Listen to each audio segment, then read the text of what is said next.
হাঁটুতে টিউমার ধরা পড়ে। আমি প্রথমে বগুড়ার দুপচাচিয়া তালোড়া এলাকার মাদ্রাসা শিক্ষক নাজমুস সাদাত ২০১২ সালে পায়ে টিউমার ধরা পড়ার পর দেশে বিদেশে সব সঞ্চয় খরচ করে চিকিৎসা নিয়েও কেটে ফেলতে হয়েছে বাম পা। ২০১৪ সালে ঢাকার একটি বেসরকারি হাসপাতালে কৃত্রিম পা সংযোজন করলেও পাননি কোনো সুফল। বিভিন্ন জায়গায় চিকিৎসার নামে প্রতারিত হয়ে খরচ করেছেন প্রায় ১৫ লাখ টাকা। অবশেষে আবারও নিজের পায়ে দাঁড়ানোর স্বপ্ন বুকে নিয়ে এসেছেন টিএমএসএস এর এই কৃত্রিম অঙ্গ সংযোজন কেন্দ্রে।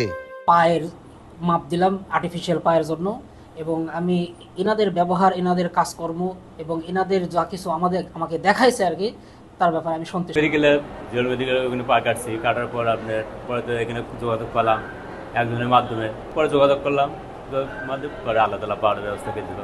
২০২০ সালে বগুড়াতে prosthetics and orthotics limb centre নামে এই বিভাগ চালু করে টিএমএসএস মেডিকেল কলেজ ও রফাতুল্লাহ কমিউনিটি হাসপাতাল। প্রতিষ্ঠার পর থেকে ৬ বছরে ৩,৭৮২ জন রোগীর সফলভাবে কৃত্রিম অঙ্গ সংযোজন করা হয়েছে এখানে। সম্পূর্ণ বিনামূল্যে এই সেবা পেয়েছেন ৫০০ রোগী। এই মানুষগুলি খুবই অসহায়, বাট তারা চায় যে আরো উন্নত প্রযুক্তি, যেহেতু এই বৈশ্বিকে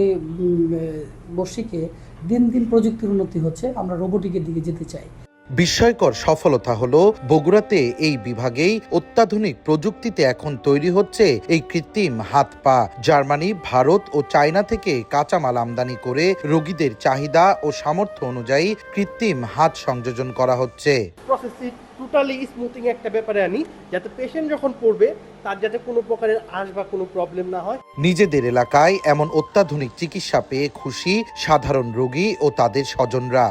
আমাকে যে টাকা দিয়ে করে একটা আইডিয়া পড়ছে আর কি, আমি তোমার কি বলবো, কত টাকা খরচ করে নি, আল্লাহ তার ভালো করুক। এখান থেকে অনেক উপকারী পাইছি, কৃত্রিম পা করে এখান থেকে দেওয়ার পরে খুব ভালোভাবে দিন যাপন করতে পারছি। বর্তমানে হাসপাতালটি রোবোটিক্স নিয়ে কাজ শুরু করেছে, যা বাস্তবায়িত হলে উত্তরের স্বাস্থ্য খাতে আমূল পরিবর্তন আসবে।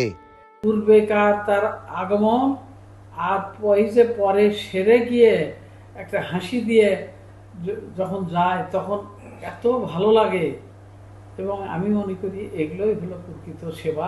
কৃত্রিম অঙ্গ সংযোজন থেকে রোবোটিক প্রযুক্তির পথে অগ্রযাত্রায় সরকারি সহযোগিতা পেলে উত্তরের এই কেন্দ্র হয়ে উঠতে পারে চিকিৎসা খাতের নতুন মাইলফলক। সঞ্জু রায়, দেশ টিভি, বগুড়া।